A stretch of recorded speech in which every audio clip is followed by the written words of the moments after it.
आपने अपने आसपास बहुत से स्वदेशी डॉग्स देखे होंगे, लेकिन बहुत ही कम लोग इनकी क्षमताओं के बारे में जानते हैं और हमेशा विदेशी डॉग ब्रीड्स को ज़्यादा सुपीरियर माना जाता है। तो चलिए आपको बताते हैं देश के डॉग ब्रीड्स के बारे में। अगर आप इस चैनल पर नए हैं तो चैनल को सब्सक्राइब करना ना भूलें और हमें अपना एंड से सपोर्ट ज़रूर करें। चलिए वीडियो की शुरुआत करते हैं। परिहा।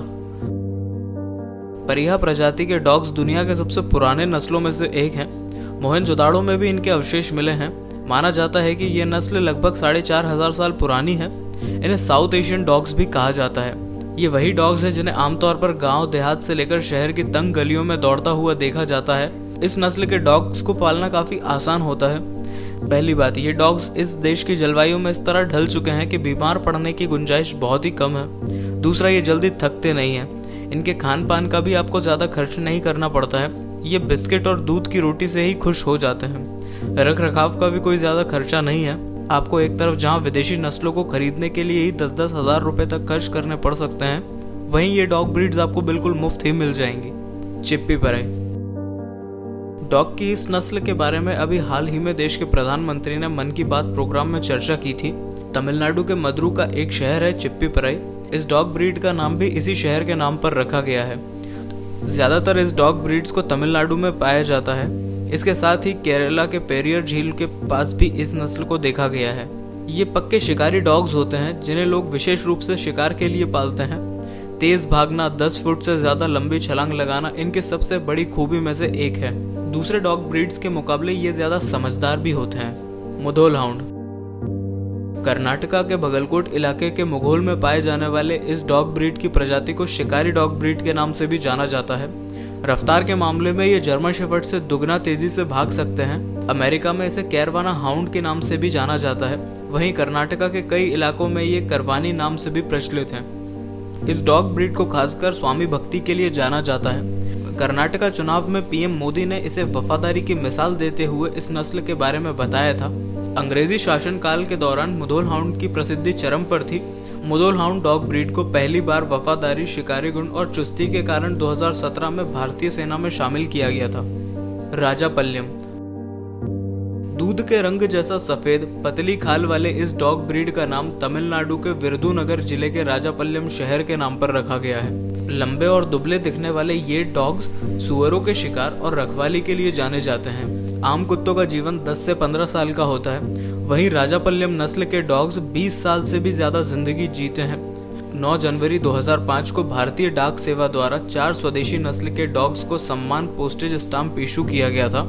जहां अन्य कुत्तों के स्टाम्प की कीमत 5 रुपए रखी गई थी, वहीं राजापल्यम नस्ल का स्टाम्प की कीमत 15 रुपए थी।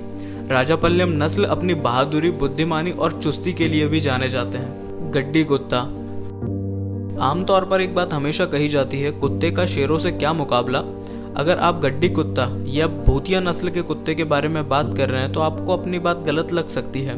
हिमालयन प्रदेशों में मिलने वाले इस नस्ल के कुत्ते एक तरह से शेरों की तरह ही दिखते हैं और सिर्फ दिखते ही नहीं बल्कि समय आने पर हिम तेंदुए, चीते या कई तरह के जंगली जानवरों से भी भिड़ते देखा गया है। हिमाचल प्रदेश, उत्तराखंड, कश्मीर जैसे हिमालयन प्रदेशों में पाए जाते हैं गड्डी कुत्ते।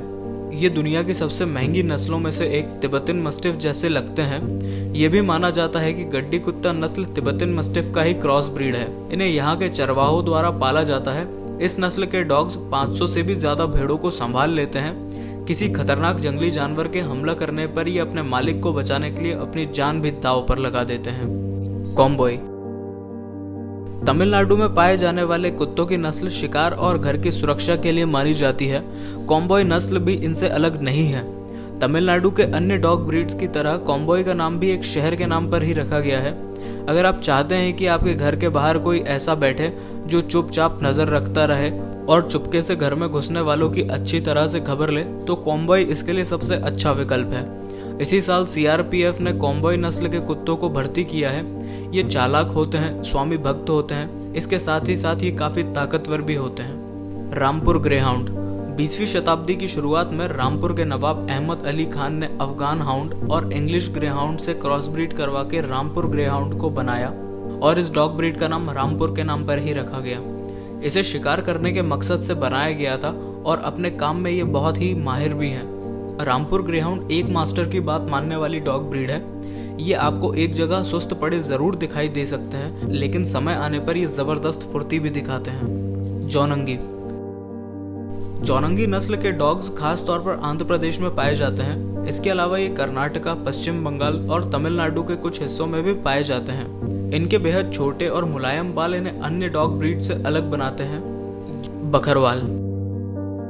बकरवाल नस्ल के डॉग्स उत्तर पाकिस्तान और भारत के जम्मू कश्मीर और हिमाचल प्रदेश के हिस्सों में पाए जाते हैं और कुछ अफगानिस्तान में भी पाए जाते हैं। तो ये थे हमारे देश के कुछ स्वदेशी डॉग ब्रीड्स के बारे में जानकारी। आपको कैसे लगी वो आप हमें कमेंट सेक्शन में ज़रूर बताइएगा।